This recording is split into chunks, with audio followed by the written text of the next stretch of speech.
Madame, Monsieur, bonsoir. Nous sommes le samedi 11 janvier 2025. Bienvenue dans ce journal, le sommaire de l'actualité pour démarrer. «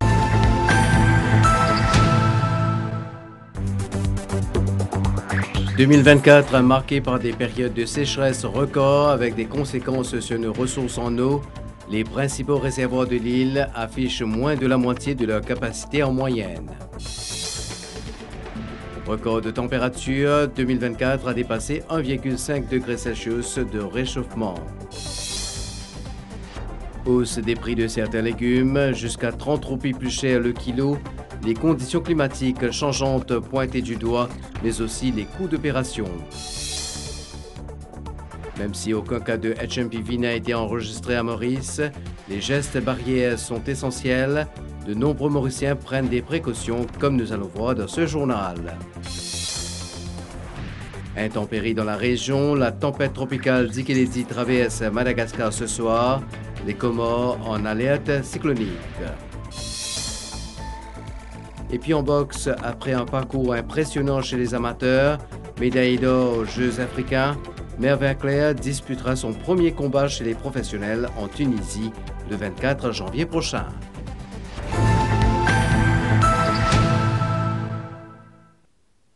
« 2024 a été marqué par des périodes de sécheresse records avec des conséquences sur nos ressources en eau.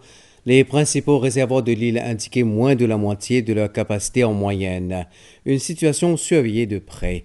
Le Conseil des ministres s'est d'ailleurs penché sur la question cette semaine. Les comportements responsables à adopter dans ce reportage de Pranav Biari. Voici la situation à Marovacois ce samedi matin. Une étendue vidée de plus de la moitié de son eau. Plusieurs autres réservoirs de l'île suivent la même tendance. Piton du Milieu affichait un taux de remplissage de 46,2% aujourd'hui, la Nicolière 42,8% et la Ferme 27,8%. Cette situation est la répercussion des nombreuses périodes de sécheresse de 2024. Sollicités pour leurs commentaires, les autorités nous affirment qu'un plan d'action du ministère de l'Énergie, en collaboration avec la CWA et la Water Resources Commission, a été le sujet de discussion lors du Conseil des ministres ce vendredi. Il devrait être communiqué dans les jours à venir. Mais qu'en est-il de la responsabilité citoyenne? Les Mauriciens connaissent les réflexes à adopter sur le bout des doigts. Tout avec qui nous laver. Pas nous faire la vaisselle, nous faisons un robinet. De toute façon, nous faisons un robinet, nous pouvons tout affaires. Si de la pluie tombe, nous ramassons de l'eau, nous gardons pour la salir, tout ça là. Après ça, nous ramassons d'un indexi, nous lavons l'assiette. En même temps, on peut brosser les dents, on peut parler de ça robinet ouvert, ou ferme robinet. Quand on finit de brosser les dents, ou réouvert, ou on économise. Alors que la nature semble demander une pause, chaque geste individuel peut contribuer à préserver cette ressource vitale. Une fuite de tuyautage, de réparer pour ne pas gaspiller. Je vais pas prendre une longue douche, ça fait de salle de bain. Remplir quantité de CE, la autre manière, soit faire me revenir chaque fois. En attendant l'action imminente des autorités compétentes, chaque goutte compte.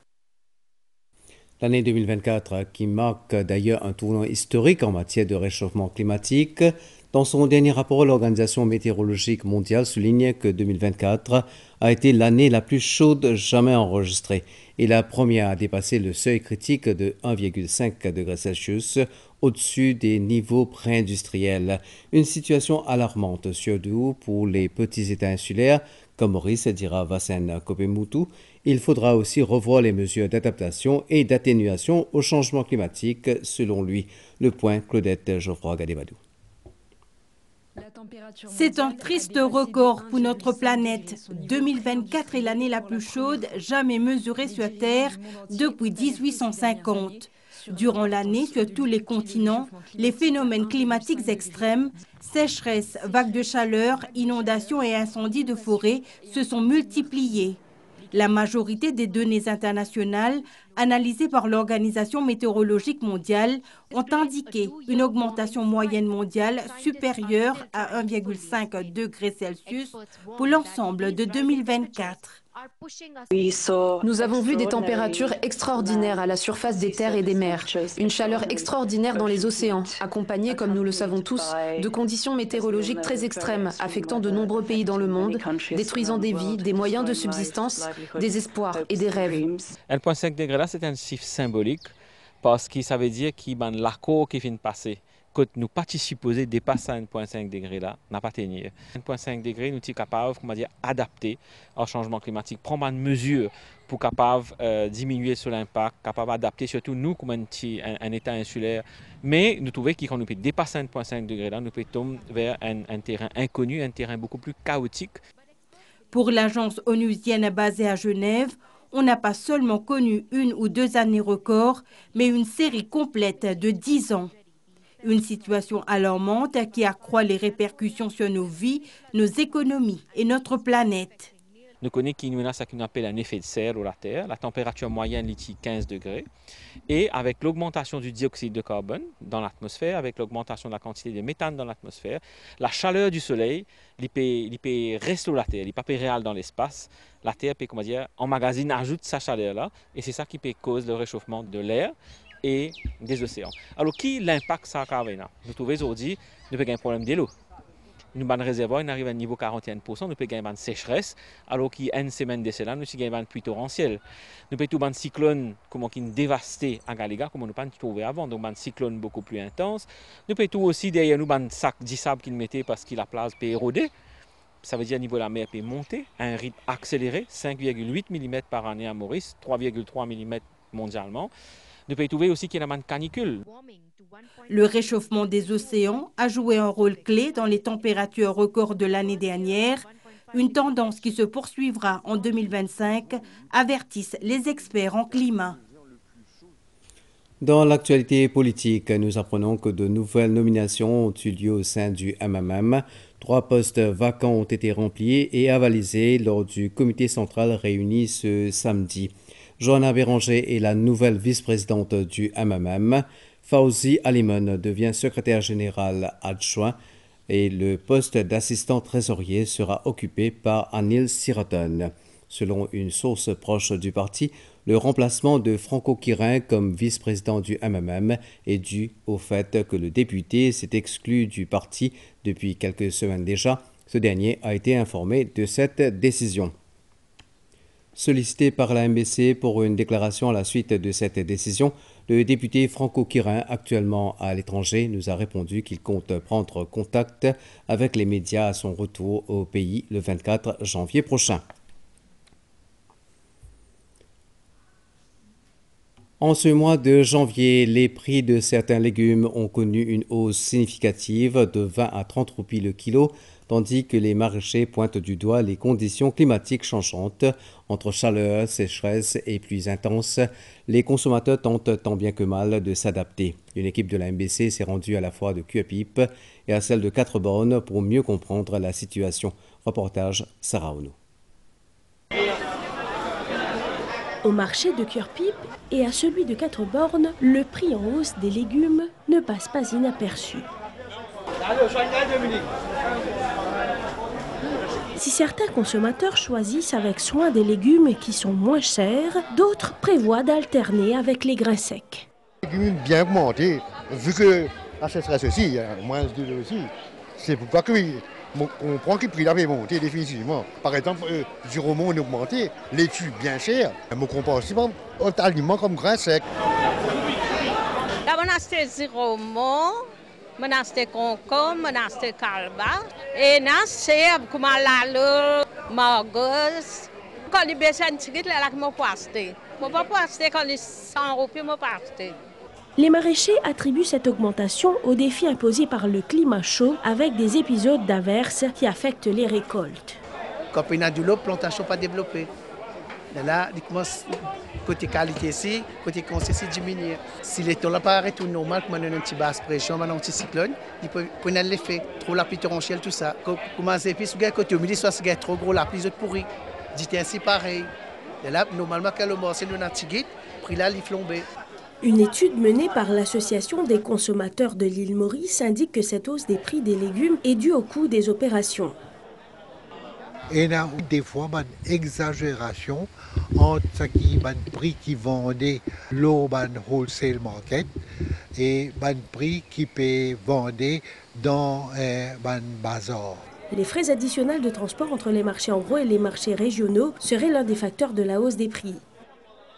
Je suis concentré pour faire Wooten wholesale market, de faire la plupart des grands plantaires, on voit les légumes dans sa place là. Et là, il y a des gens qui besoin prendre différents marchés à la steady Wooten revenu et là le coût de transport aussi augmenté là. Est-ce qu'il n'y a pas besoin de réintroduire la vente de légumes dans différents endroits qui étaient précédemment et non pas au concentré, juste au Wooten. Une situation qui appelle à une réflexion collective pour trouver des solutions durables afin de protéger à la fois les maraîchers et les consommateurs. Et ce phénomène qui touche quasiment tout le monde en même temps, beaucoup d'argent dépensé pour les fêtes de fin d'année et pas de nouvelles rentrées d'argent avant la fin du mois de janvier. Ce mois-ci semble alors très long pour beaucoup, surtout pour les familles qui doivent préparer la rentrée scolaire. Les économistes incitent les consommateurs à dépenser de façon responsable et à donner la priorité aux achats les plus importants. Un reportage de Sylvana Parimamon. Un mois de 31 jours qui semble durer le double, janvier a le don de nous ramener les pieds sur terre. Les cadeaux de Noël ont laissé des marques de leur passage sur nos comptes en banque. Pour ne rien arranger à la situation, il s'écoule environ 5 à 6 semaines entre le versement du salaire de décembre et la fin de janvier. Si le porte-monnaie fait grise mine après les fêtes, alors comment joindre les deux bouts et comment faire pour tenir jusqu'au prochain salaire ? Il est bien long. En février, qu'il coûte. Là, il va être jours. Bonus encore la même? La moitié là, la moitié pas là.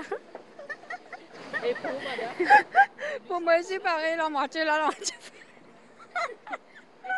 Et ton bonus fini de servir, et ton salaire fini, ben à ce moment-là, vous allez débrouiller avec ce qu'il y en a. Là où tout le monde est plus long. Il y en a 5 semaines encore cette fois-ci. Avec les enfants, je ne suis pas capable de dépenser tout parce qu'il là où on connaît qui dépense encore rester pour faire dans l'école qui va là pour Djaou. C'est un peu difficile. Et les dépenses, ensuite, lui, il rentre à l'école bientôt, lundi. Je pense que c'est le fin de mois qui est un peu plus long, je crois. Donc, il faut attendre la semaine de janvier pour avoir des sous. Il est important que beaucoup de consommateurs aujourd'hui changent un petit peu de façon de consommer et de façon de prendre une décision. Il y a une façon de comparer, nous avons une brochure déjà en ligne que nous avons qui ont produit plus bon marché, qui ont produit plus cher et nous décider. La paix est bonus et tout finit avant. Décembre, déjà fini de faire un gros achat. Déjà fini de faire un gros achat. L'acheter, puis on a belles affaires de janvier pour faire. Bien planifié pour l'école, augmentation fees, coût de la vie et uniforme. Donc non, c'est assez correct. Le 13e mois, oui, toujours là pour le moment. Pourquoi les poteaux, bon, j'ai tout le monde qui est concerné. Et si nous faisons un peu l'économie, nous connaissons nos budgets, pourquoi nous vous réussi à traverser ce mois-là. Les habitudes de consommation des Mauriciens ont aussi évolué avec le temps. Chaque intermédiaire prend ce petit bout de profit, le bon produit là, nous sommes capables de trouver que ça produit qui nous peut percer directement avec le producteur ou quand tu veux venir directement près de ce jardin ou soit un petit place dans nos villages, tu peux coûter 50 roupies, le même produit qu'on a dans ces supermarchés, il peut coûter 75 roupies. Des études indiquent qu'en décembre, les dépenses moyennes d'un ménage à Maurice tournent autour de 55 000 roupies. Durant les autres mois de l'année, ce budget s'élève à 42 000 roupies chaque mois. Respecter les gestes barrières pour diminuer les risques de transmission des virus respiratoires comme le HMPV, le métapneumovirus humain, même si aucun cas n'a été enregistré à Maurice jusqu'à présent, le rappel des gestes barrières demeure essentiel. De nombreux Mauriciens prennent déjà les précautions nécessaires, surtout ceux qui sont les plus à risque. Madame, l'époque Covid, c'est-à-dire un geste barrière. Est-ce que vous encore rappelez qui était ça? Oui, je me rappelle. Si besoin de porte-masque, si besoin de distance, parce qu'à sortir pour la foule, tout ça. Des sanitizers, ensuite garder vos distances. Il y a beaucoup de précautions qui étaient utiles pendant le Covid.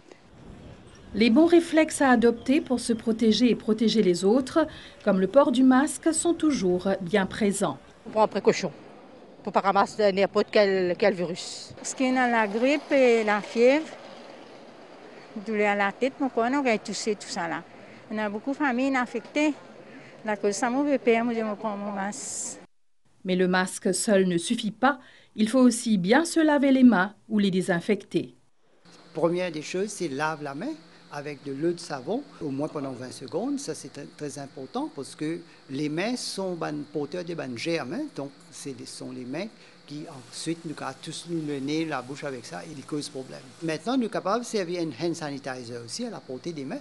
Comme on nous connaît, ils ne transmettent pas aux gouttelettes. Donc, quand nous pouvons tousser, nous pouvons éternuer, nous toussons un mouchoir en papier qui nous jette dans une poubelle fermée. Et sinon, nous sommes capables probablement tous dans nos coudes. Sur le plan national, le Conseil des ministres ce vendredi a passé en revue la situation concernant le métapneumovirus humain et les différentes mesures prises à Maurice. Il y a la surveillance au port et à l'aéroport pour les passagers en provenance de plusieurs pays, dont la Chine, Singapour, Hong Kong, Japon et la Corée du Sud. Parmi les autres actions prises par l'unité de contrôle des maladies transmissibles du ministère de la Santé, il y a la sensibilisation du personnel de santé et du public, l'inventaire des équipements de protection et le renforcement de la surveillance au niveau du laboratoire central.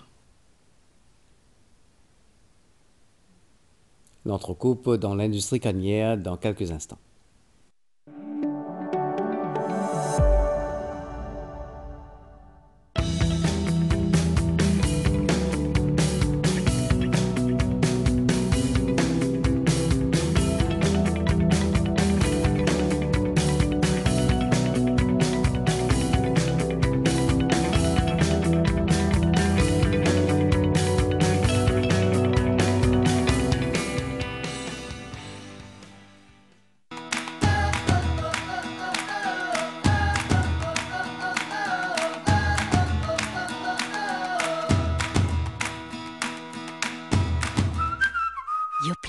Un produit made in Maurice. Alors que ceux qui travaillent dans les champs se préparent à accueillir la prochaine saison en juillet, l'entrecoupe est l'occasion pour l'entretien de la machinerie et ce afin que tout se déroule dans les meilleures conditions au redémarrage. Une équipe était à l'usine dominicaine à l'Escalier. Reportage Crescent Citia. Les broyeurs sont à l'arrêt, mais le travail continue. À l'usine dominicaine, les ouvriers sont déjà à pied d'œuvre pour entretenir les machines utilisées durant la campagne sucrière. Cet entretien est une étape cruciale du processus, comme le démantèlement des raccords hydrauliques du grappin. Vu que l'équipement là travaille pendant 5 mois, alors là nous avons démantelé, check sur la hydraulique et check sur la pin pour guetter comment c'est organisé là-dedans pour le carré travailler, remettre en état pour la prochaine campagne. Au niveau de l'atelier, ils sont très sollicités en cette période d'entrecoupe pour retravailler les pièces démontées et les remettre en état pour la prochaine saison. On est très pris, on est sollicité pour plusieurs interventions. Il y a beaucoup de pièces qui sont démontées, ramenées à l'atelier pour retravailler s'il y a des axes à tourner, des chemises à faire. Il y a pas mal de fabrications qu'on fait à l'atelier. Donc on a un plan de travail, on a des requests venus de la molle-usine et de l'usine, et aussi parfois pour la raffinerie aussi. Après avoir fait une campagne de 725 000 tonnes de canne, avec 129 jours de roulaison, on est maintenant dans une période où on doit entretenir les machines pour pouvoir entamer notre prochaine campagne de 2025. La partie arrière-usine continue à opérer, mais la partie avant de l'usine est en arrêt. Et c'est là où on va pouvoir faire toute la maintenance sur la partie broyage. Cette maintenance s'étalera sur plusieurs mois afin d'être prêt pour la campagne 2025. Le World Hindi Secretariat a organisé un atelier consacré à la prononciation de la langue hindi. Étant une langue vivante en constante évolution, il est essentiel de se rappeler les bonnes pratiques et de veiller à une prononciation correcte des mots en respectant les règles grammaticales appropriées. Reportage Nitu Shadjia. La langue hindi est parlée différemment dans plusieurs pays. La mauvaise prononciation d'un mot en hindi peut toutefois modifier complètement sa signification. Il y a une différence en prononciation de différents villages que nous avons au monde entier. Un exemple de prononciation en hindi, c'est, comment je dis, to walk, chalna. Et des gens qui disent chalna, comment nous prononçons un mot, il fait différence entre ce meaning même. L'enseignement de cette langue comprend ainsi un large volet axé sur sa prononciation. Un mot a plusieurs significations. Par exemple, quand nous pouvons dire « मैं भात खाता हूँ ». भात, nous ne pouvons pas dire « मैं भात खाता हूँ ». Mais là, ce mot-là est différent. भात एक ऐसी वस्तु है. Bhat en hindi c'est le riz. Pour dire on consomme le riz, certains prononcent ainsi. Bhat khate hain. Bhat ce n'est pas le riz. Bhat veut dire les paroles. Grammaticalement, quand on a erreur, ça veut dire que ça moula les pronoms sont valeurs.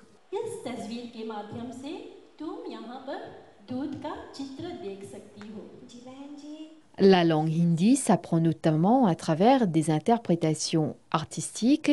Il y a la récitation de poèmes et le théâtre qui aident les amoureux de cette langue à prononcer correctement et selon la bonne grammaire. À présent, les nouvelles internationales.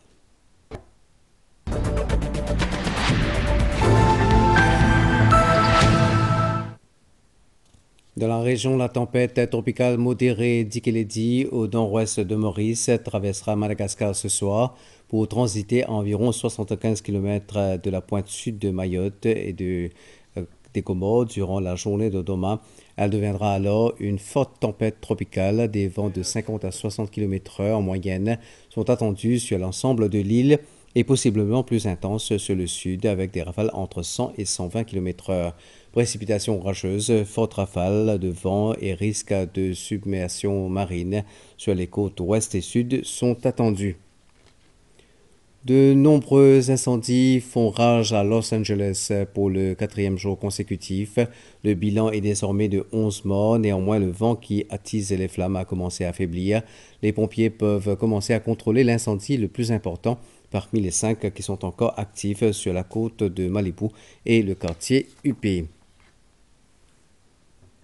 Dans la lignée d'une série de réformes économiques adoptées ces derniers mois, l'Éthiopie relance sa bourse et ce après près de 50 ans. L'Éthiopie espère ainsi attirer une centaine d'entreprises et pas moins de 4 millions d'investisseurs. Une nouvelle étape de la libéralisation voulue par le Premier ministre Abiy Ahmed dans ce pays d'Afrique de l'Est où l'économie est encore largement administrée, étatisée et trop contrôlée. Et puis, crash aérien en Corée du Sud le 29 décembre dernier.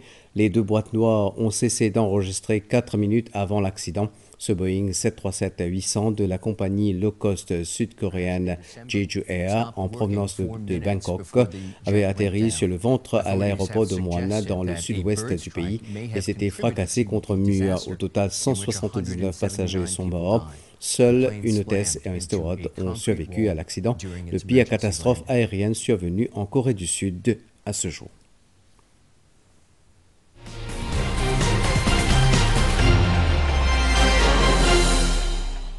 En boxe, Merve Claire disputera son prochain combat chez les professionnels, les moins 71 kilos en Tunisie. Il sera face au Togolais Koukou Vignon de Sousa. Après un parcours impressionnant chez les amateurs, ponctué notamment par une médaille d'or aux Jeux africains, c'est un rêve de toujours qui se concrétise pour le boxeur Rodriguez. Merve Claire redouble d'efforts afin de relever ce nouveau défi. Un homme face à son destin. Après 18 ans de boxe amateur, Mervyn Claire va tenter l'expérience chez les professionnels. Titré et performant maintes fois au niveau régional, continental et international, c'est une opportunité rêvée et souhaitée pour le pugiliste de 31 ans. Claire, vainqueur au point, à l'unanimité. Pour ça, on dit merci parce que c'était un rêve d'enfance. Tout boxeur m'a pensé, après autre carrière amateur, j'ai fait professionnel. Bon, voilà, l'opportunité vient vers moi, je me saisis et pour moi, c'est une jolie opportunité. Ouais. Pour estampiller cette grande première du saut de la réussite, rien n'est mis de côté. Conditions physiques, schéma tactique. Depuis quelques semaines déjà, la préparation s'est intensifiée. Il y a une grande défense, ça. Quand tu la mets là-haut, il y a une bonne défense. Mais 20 garçons l'y écouter. Comme on donne un programme d'entraînement, même en décembre, là, nous gagnons l'annuel, nous gagnons le nouvel an. Même ça, mais 20 continuent à entraîner. Il fait beaucoup d'efforts. Vous ne trouvez pas seulement le résultat qu'il fait. Passer de 3 reprises à 6 reprises de 3 minutes ne sera pas facile à gérer. N'empêche, la détermination est présente. Merv Winkler se dit prêt pour affronter le Togolais Kokou Vignon de Suza. Et j'ai eu l'occasion de boxer. J'ai eu l'occasion de faire un combat professionnel parce qu'il est déjà dans les domaines avant moi. Bon, mon analyse, c'est qu'il y a un bon boxeur. Mais côté tactique et technique, je pense que ça fait la différence. Je fais un peu moins de ring, on vit à une victoire. Merv Winkler mettra le cap sur la Tunisie le 22 janvier. 2 jours après, il sera sur le ring pour écrire une nouvelle ligne de son histoire sportive. Football sur le plan local avec la 5e journée de la National Super League. Cercle de Joachim prend seul la tête du classement après sa large victoire de 5-0 aux dépens de l'AS Vakwa Phoenix. Un match disputé au New George Fifth Stadium cet après-midi. Compte rendu Vikash Bagherati. Cercle de Joachim démarre l'année sur les mêmes bases qu'en 2024.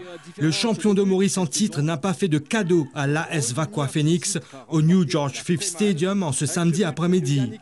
Dans ce match comptant pour la 5e journée de la National Super League, les Cœurs Pipiens marquent 2 buts en l'espace de 8 minutes en début de partie par l'intermédiaire de Yannick Aristide d'une superbe frappe à la 3e et Aboubakar Diouf d'une reprise frontale à la 11e sur un service de David Aristide. Les Vacoissiens n'arrivent pas à réagir après ces 2 buts rapides. En seconde période, le carton rouge pour une seconde intervention illicite du capitaine Brian Sitora complique davantage la situation pour l'AS Vakwa Phoenix. Le club Cœurs-Pipien en profite pour inscrire 2 autres buts. Un doublé du substitut Jason Ferré sur des services en or de Yannick Aristide à la 84e et de Pascal Collin 4 minutes plus tard. Les Cœurs-Pipiens portent ainsi leur total à 13 buts en 5 journées du championnat. Ça fait 4 buts à 0. Avec ce 4e signé Jason Ferré, son doublé de l'après-midi à la 88e minute de la partie. Quel centre de Pascal Collin. C'est un match maîtrisé depuis le début jusqu'à la fin. C'est un match, mais l'adversaire il ici fatigue nous, mais nous contrôlons le match tout au long de 90 minutes. 5e victoire en autant de sorties pour le CDJ qui prend seul la tête du classement du championnat en attendant la sortie du Pamplemousse SC, seule autre équipe avec un sans faute, ce dimanche face à Petite Rivière Noire Football Club. Football en Angleterre, suite ce samedi des 32e des finales de la FA Cup. Ainsi, jusqu'à maintenant, 5 nouvelles équipes ont validé leur place pour le prochain tour, parmi le Wolverhampton Wanderers et Liverpool.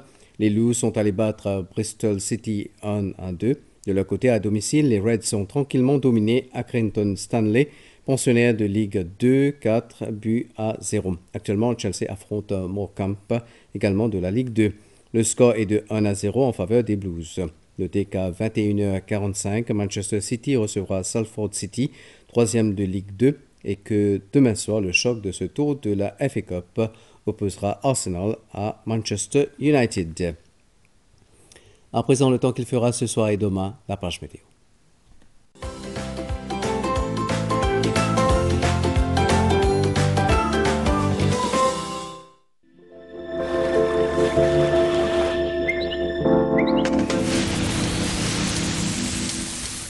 Dikeledi s'est intensifié en un cyclone tropical dans la nuit d'hier. À 16 heures, il était centré autour du point 12,6 degrés sud en latitude et 50,5 degrés est en longitude. Il se déplace vers le nord de Madagascar à environ 20 km/h. Les prévisions pour Maurice, mi-couvert ce soir avec des averses occasionnelles, surtout sur les hauteurs. La température minimale variera entre 21 et 23 degrés Celsius sur le plateau central et entre 25 et 27 degrés Celsius dans les régions côtières cette nuit. La température maximale sera légèrement supérieure à la moyenne et variera entre 26 et 29 degrés Celsius sur le plateau central et entre 31 et 34 degrés Celsius sur le littoral demain. Vent du secteur est de 25 km/h avec des rafales de 50 km/h. Mer forte au-delà des récifs avec des vagues de l'ordre de 3 mètres. Les sorties en haute mer et dans les lagons du nord, de l'est et du sud sont déconseillées. À Rodrigue, il fera essentiellement beau. La température minimale variera entre 22 et 24 degrés Celsius cette nuit. La température maximale variera entre 27 et 30 degrés Celsius demain. Vent du secteur est d'environ 35 km/h avec des rafales pouvant atteindre 70 km/h, s'affaiblissant graduellement cette nuit. Mer forte au-delà des récifs avec des vagues de l'ordre de 3 mètres. Les sorties en haute mer, de même que dans les lagons de l'Est et du Sud, sont déconseillées. À Agalega, essentiellement beau dans la soirée, mi-couvert à nuageux par la suite durant la nuit et demain avec des averses. Les averses pourraient être accompagnées d'orages isolés. La température minimale sera d'environ 24 degrés Celsius cette nuit. La température maximale sera d'environ 33 degrés Celsius demain. Vent du nord-ouest à environ 20 km/h, se renforçant temporairement avec des rafales sous les averses orageuses. Mer forte avec des vagues de l'ordre de 2,50 m. Les sorties en mer sont déconseillées.